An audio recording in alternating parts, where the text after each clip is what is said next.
انت تعرف الحل.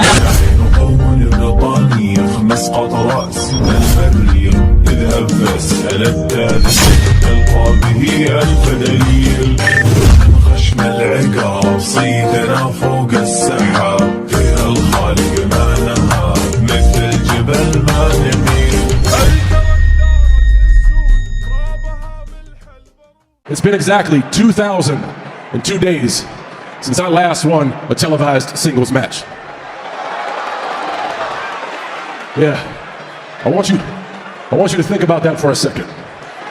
2,002 days. My last win was in 2018. So, I've been talking a whole lot about retirement.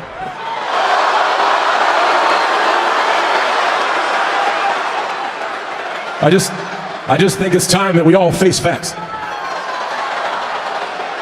Come on, guys. Fact is, it's been a long time since I had a win. I believe in the beauty that is all this madness. And I believe that I can still go. I believe that I can still bring it. And I believe that the time is now to turn the math around. So here's the fact. It is going to be a bad night for the next idiot brave enough to walk through that curtain. Because whoever it is, they're going to get smoked.